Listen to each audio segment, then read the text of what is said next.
মুগদা মেডিকেলে বন্ধ আমার ছেলেটারে ধরে নাই। সাথে সাথে নেওয়ার পর যদি ট্রিটমেন্ট শুরু করতো তাইলে ওরা বাঁচানো যাইতো। আমাদের কোনো নিরাপত্তা নাই, আমাদের নিরাপত্তা কে দিবে? ওই ভাই কই গেলি আমার মামা, ওই ভাই আমার একা কই গেলি রে মামা, আমার কলিজাটা আমার দেখতে দে, আমার গিল্লি তুই না রাখতো, ওই ভাই চল আমার ভাই আমি দেখবা মামা, দাঁড়াও আমার ভাই রে আমারে দেখতে দে তোরা, আমার ভাই আমার দেখতে দে, যা রে বাবা তোরা যা, তোর কষ্টটা বুঝতে বুঝতে রে ভাই কষ্টটা বুঝতে।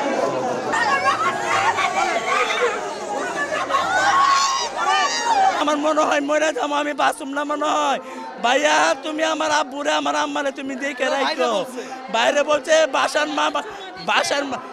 ভাইয়ের কপালে বন্ধ চুমা দিছে, তারপরে তো মনে করেন মোবাইল নাম্বারটা বন্ধ সে বলে দিছে। এরপর মনে করেন এই মুগদা মেডিকেলে বন্ধ আমার ছেলেটারে ধরে নাই। এই রাস্তার যানজটের কারণে আজকে এই অবস্থা আরো সবসময় ওর যখন অবস্থা খারাপ ছিল, ওর পেছনে ট্রাক গেছে, তখন ওরে মুগদা মেডিকেল নেওয়া হয়েছে। ও তখন ওর জান ছিল, তখন ও নিজের মুখে ওর মায়ের নাম্বার বলছে। তারপর ওর ভাইরে বলছে আমার আব্বু আম্মুর দেখা রাখো। মুগদা মেডিকেলে ফার্স্টে ওরা ধরে নাই, পরে অনেকক্ষণ পর বলে ঢাকা মেডিকেল নিয়ে যান। মুগদা মেডিকেলে যদি কোনো রুগী নেয়, তো হাত কাটার পরও যদি নিয়ে যায়, শুধু বলে ঢাকা মেডিকেল নেন, তাহলে এত বড় মেডিকেল কি করতে রাখছে? সাথে সাথে নেওয়ার পর যদি ট্রিটমেন্ট শুরু করতো তাইলে ওরা বাঁচানো যাইতো। আমাদের কোনো নিরাপত্তা নাই, আমাদের এলাকায় এত বড় বাড়ি গাড়ি চলে, আমাদের নিরাপত্তা কে দিবে? আমাদের সরকারের কাছে এই আবেদন, জানি বড় বড় গাড়ি এই এলাকায় না চলে, আমাদের নিরাপত্তা জানি দেয়, আমাদের বাচ্চাদের নিরাপত্তা দেয়। এমন মার বুক জানি আর না খালি হয়।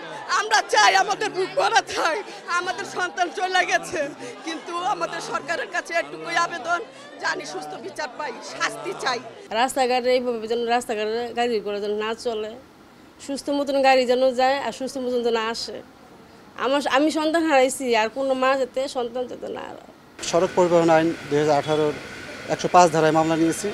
এই ধারায় কোনো দুর্ঘটনাজনিত কারণে কারো মৃত্যু হলে এই ধারায় মামলা হয়, আমরা এই ধারায় মামলা নিয়েছি।